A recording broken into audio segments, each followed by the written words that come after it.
Mga bossing ngayon, so magandang araw po sa ating lahat. At ayan, ngayong araw na to, so nandito tayo sa bahay, wala tayo sa shop dahil pag nagagawa ko ng motor, dito ko na ginagawa sa bahay.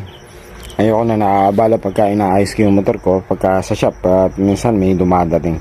So ang gagawin natin ngayon, tuturo share ko sa inyo is kung paano natin kakabitan ng two-way alarm yung ating Mio i125. Okay, so tuturo share ko sa inyo step by step ko paano natin gagawin, kung ano yung mga kailangan, kung paano natin ma-install dito sa Mio i125. Okay, so ayan mga bossing, so ang gagawin muna natin is tatanggalin muna natin yung bearing. So ang tatanggalin natin is itong side na to, tsaka itong ating front cover na itong engine cover. So dito lang tatanggalin kasi dito tayo mag-install ng ating two-way alarm. Okay, so ayan mga boss, tatanggal na natin yung ating side cover at saka yung ating engine cover. So dito na tayo magse-set up ng ating alarm. Okay, so kung makikita nyo, meron tayong hose. Ayan, so yan po yung hose natin, ang ating air horn. Okay, diyan ko pinadaan kasi yung ating mismong tanke ay nandito sa ating U-box. Okay, so dito muna tayo sa ating alarm. Okay, so dito tayo kukuha ng mga kailangan natin na maka-wiring. Ayan, nandiyan po siya lahat. Okay, so gawin lang muna natin, isaalamin natin kung kailangan ba lagyan ng relay or hindi na kailangan lagyan ng relay. So ipapakita ko sa inyo kung paano yung gagawin natin, kung kailangan na lagyan or hindi. Okay, eto yan. Okay mga boss, so yung ikakabit nga pala nating alarm is yung two-way alarm ni MSM. Ayan, so two-way alarm kasi yung pati yung remote ay nag-a-alarm. Ayan, so ito yung kakabit natin dito sa ating Mio i125. Okay mga boss, so ito naman tayo. So alamin naman natin kung kailangan ba talaga lagyan ng relay or hindi. So ang gagawin lang po natin mga bossing, dito po sa gilid na to, ayan. So hanapin lang po ninyo itong socket na ito mga bossing. Yan po yung may blue na may lining na white at green na may lining na yellow. Okay, so para malaman po natin kung lalagyan na relay o hindi, kailangan po natin ng test light. So gumawa ko ng improvise sa test light dahil naiwan sa shop yung ating test light. So ang gagawin lang natin dyan mga bossing, yung positive line or alin sa dalawa kung ganito, bulb. Pagka bulb mga bossing, kahit magkabaliktad dyan, walang problema. Pag LED, doon lang nagkakaroon ng baliktaran. Okay, so yung isang wire ng ating test light ay ilalagay po natin sa connection ng ating battery. Ayan, nakakonect sa battery. So ibig sabihin mga bossing, kapag yung isang wire nitong ating test light, ayan, so itong wire natin, dinikit natin sa alinma sa body ground, iilaw na yan mga boss. Ayan, kita nyo ba umiilaw? Iilaw na yan. So ang gagawin lang natin mga bossing, para malaman natin kung kailangan lagyan ng relay, so ang gawin natin, susi lang muna natin yung ating unit. Ayan, susi.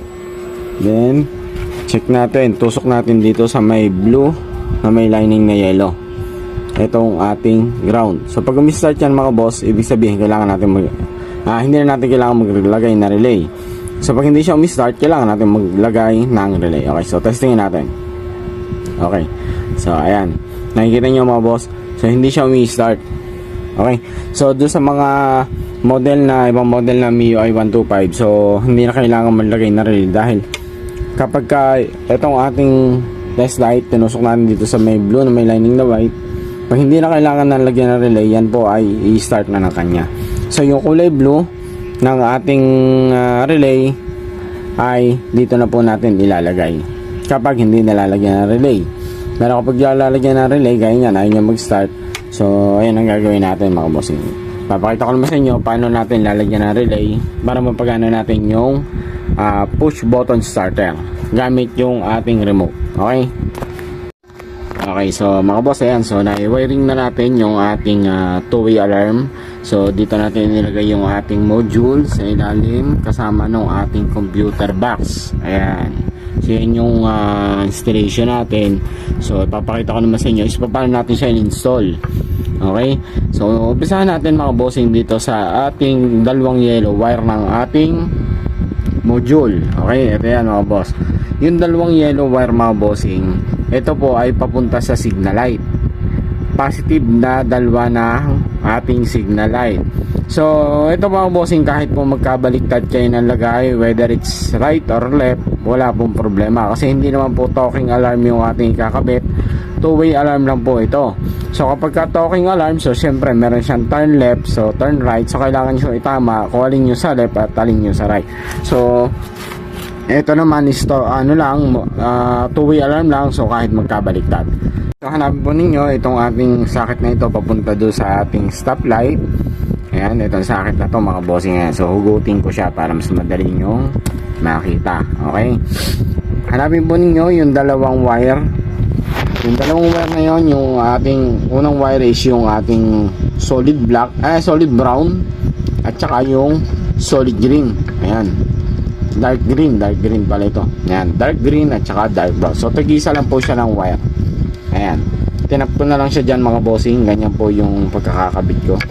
Okay, so tinap ko na lang dalawang yellow wire. So nakabit na natin yung ating dalawang yellow wire. So ang susunod naman natin is yung ating relay. Kasi nga yung ating unit ay hindi maandar yung tinest light natin kanina. So kailangan natin mag-provide ng relay para mapagana natin yung ating push button starter gamit yung ating remote. Okay, so dito sa ating relay, 4-pin relay yung gagamitin natin mga bossing. So ang gagawin po ninyo, dapat nakaharap sa inyo yung ganito yung ating relay. Yung number 30 mga bossing, number 30 ng ating relay at saka number 85 ng ating relay yung pong pagsasamahin. Ayan, pinagsama po natin 85 at saka number 30. So ang gagawin po natin dyan is gagawin po natin siyang negative. So dahil negative yung ating kakabitan, isama na po natin yung negative ng ating module. Ayan, so yung kulay black wire ng ating module, ayan, sundan lang po ninyo. Yan, yung kulay black ng ating module ay sinama natin sa number 85 at number 30 ng ating relay. And then pagka na-tap na po natin, tapos sama-sama natin yung tatlong yan, ilagay po natin siya dito sa ating body ground. So pwede po kayong mag body ground or po pwede po kayong mag tap through battery. So ako body ground na lang. Ayan, ganyan po yung ginawa natin. Okay, so yung tatlo magkakasama na yon. Then nasunod naman natin mga bossing is yung ating number 86. Okay, itong number 86 kulay blue ng ating module. Ayan, ang kulay blue po ng ating module ay yan po yung ating starter motor. Ayan, so yan po yung magti-trigger sa ating relay para mag-release yung ating number 87 ng power papunta doon naman sa trigger ng ating push button starter. Okay, so anong nangyayari mga bossing, itong kulay blue, pag inon po natin yung ating unit, magsusupply po siya ng 12 volts na kung ilang seconds, mga 2 to 3 seconds magsusupply siya para mag-trigger dito sa ating relay and magbabato siya dito sa ating papunta ng ating push button. Okay, so mga bossing, yung ating number 87 naman, ayan, yung number 87 mga bossing, ayan, so session na kayo, diretsuhan na tong vlog natin, ano, ayan, number 87 mga bossing, doon po natin nilalagay sa kulay white na may lining, blue na may lining na white. So hanapin po ninyo itong socket na ito mga boss, ayan, itong socket na ito na may kasamang green na may lining na yellow. Doon po natin itatap sa blue na may lining na white yung ating number 87 ng ating relay.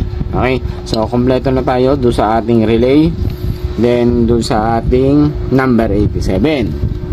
So ang sunod naman natin mga boss is yung ating kulay gray. Ayan, so yung kulay gray mga bossing, ito po yung magsisilbi nating kill switch once na pinatay natin yung unit. So ito yung magti-trigger kahit pinatay na natin yung ating alarm.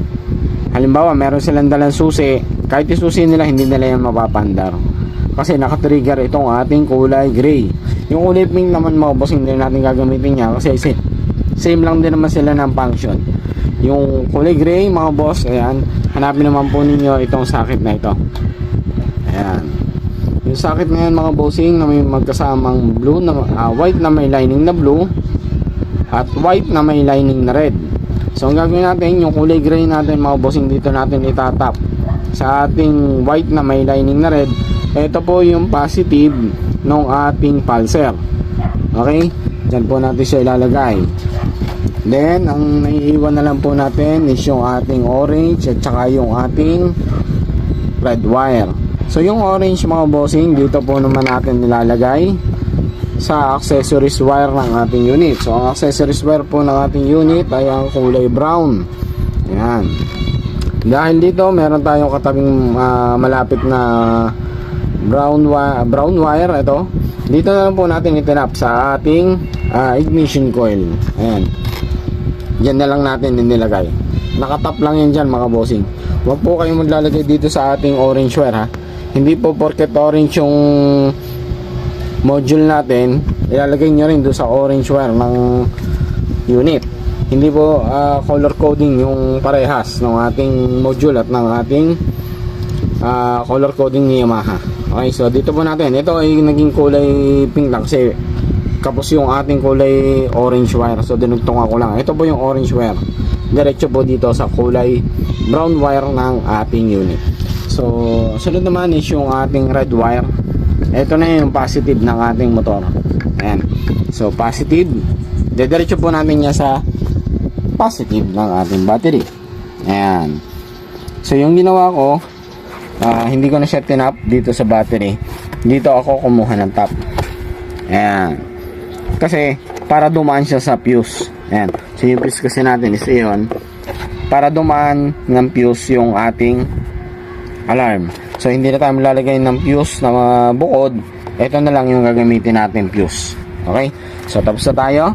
Kompleto na tayo. Yung ating dalawang yellow wire, yung blue, yung black, yung red, yung orange, yung gray. Ayan. So okay na, all goods na. So hindi pa natin na pipinish kasi lilinisin pa natin yung wiring yan. Itetape pa natin ng ayos. So hindi ko pa lang nagagawa kasi dinedemo ko pa sa inyo kung paano natin kakabit. Okay, so ito ha, meron pa tayong gagawin mga bossing, hindi pa tapos. So sa mga model na mga bago, possible ito yung mangyayari dyan. Okay, so ang paggamit po ng ating two-way alarm, so makikita nyo meron tayo ditong sign ng lock at saka unlock. Ayan, so ayaw mag-focus ang ating camera. Ayan, so unlock means unlock. Okay, so wait lang. Okay, so unlock, pag na-unlock natin, iilaw yung dalawang signal light. Okay, so check natin kung iilaw. Dapat umiilaw yung ating dalawang signal light. Okay, ayan, signal light. Unlock. Okay, so gumagana. So pag nilock, ganun din. Okay, so yung tunog ng ating alarm, kapag ang tunog po ay isa lang, yun po i-lock. Ayan, ibig sabihin nakalock. Once na magalaw yung module natin, itong ating pinaka-antena, ayan, pag nagalaw yan, mag-alarm yan. Parang ganito. Ayan. Diba? Okay, so kung mapapansin nyo, nag-alarm din yung ating remote, pati yung ating speaker. Ayan. So kapag ka naman ng tunog ay dalawa na magkasunod, unlock po yun. Okay, so kung paano naman siya i-start is gagamitin naman po natin itong parang kidlat na to. Ayan, dalawang magkasunod na pindot para umi-start. Ito yan. Okay, so di ba hindi siya gumana, hindi siya umi-start. So bakit? Kasi di ba yung ating, ayan, pero kung mapapansin nyo, buhay na yung unit natin. Ayun, no? Open na. So kahit wala siyang susi, open na yan. Okay, pwede ko siyang buhayin. Ayan. So under yan mga boss, di ba? Umaandar yan nang walang susi. Pero ang hanahabol natin dito is mapa-start natin yung unit natin gamit ang remote. Okay, so bakit nga ba hindi siya umi-start gamit yung ating remote? Okay, so ganito kasi yan mga boss. Di ba yung ating unit na Mio, ngayon sa mga bago. Siyempre pag in-start mo yan, kailangan mong i-press muna yung ating preno. Kailangan muna tayo mag-stoplight para mapa-start natin, di ba? Okay, so ang gagawin natin, ayan, so kung mapapansin nyo, mapapa-start ko to gamit tong ating remote pag pinindot natin tong ating stoplight. Okay, so check natin ha. Nakapindot ako sa stoplight. Yan. Diba? Umi-start yung unit natin. Okay, so gagawin natin ng paraan para mapa-start natin yan gamit tayo sa relay. Okay, so ayan, testingin naman natin ulit mga bossing. Okay, di ba? So umi-start na siya. So kung kanina ayaw niya umi-start dahil walang trigger yung ating stoplight, so ngayon nag-i-start na siya. So paano nga ba ginawa yan? So ganito lang yan mga boss. Okay, so provide kayo ng isa pang relay. Ayan, yung isang relay mga bossing, ganito naman yung gagawin natin. Yung number 30 mga bossing, ayan, number 30 ilagay po ninyo at isama po ninyo sa kulay orange wire. So dahil malapit ako dito sa ating module, dito ko na lang siya itala para hindi mahaba yung wire. Pero doon yung po niya nilalagay sa isang supply. Pwedeng accessories wire. Okay, so kulay brown. So kung anong accessories wire ang po pwede. So next naman natin is yung ating number 85. Yung number 85 mga bossing, dito ko po inilagay sa negative. Ayan, kulay black wire. Okay, negative mga bossing ha, doon po ninyo ilalagay sa negative. Pwede po kayong mag body ground, pwede kayong mag battery ground, pwede pong wire ground. Ayan, so gaya ng ginawa ko, wire ground, kulay black dahil Yamaha. Then ang sunod is yung ating 86 natin mga bossing bala. So yung number 86 natin, dito ko isinama ulit sa kulay blue ng ating module. Ayan, so ito kasi yung magti-trigger para gumana itong ating relay. Then para makapag-supply yung ating relay, ayan, number 87 naman. Ayan, dito naman po natin nilalagay mga bossing sa kulay green na may lining na yellow. Ito po mga bossing yung trigger ng ating stoplight ng ating MIUI. Okay, so anong nangyayari? Titrigger dito, mag-i-start dito, babato ito ng stoplight doon sa ating stoplight valve para gumana ang ating stoplight. Okay, so ganun lang mga bossing para mag-install na at mapagana natin yung ating two-way alarm dito sa ating MIUI 125. So, ayun lang mga bossing sa para malaman natin kung paano mag-install ng sa MIUI 125 na itong ating two-way alarm. So kung gusto nyo rin ng ganito, kung medyo malayo kayo sa shop, ayan, so meron tayo dito sa ating TikTok shop. Visit nyo lang JR Mob Shop dyan sa ating TikTok shop. Okay, ma-check nyo, napakamura lang na ito mga bossing. Ito na yung isa sa pinakamura at pinaka quality na alarm, pinakamaganda kasi meron pa siyang two-way alarm.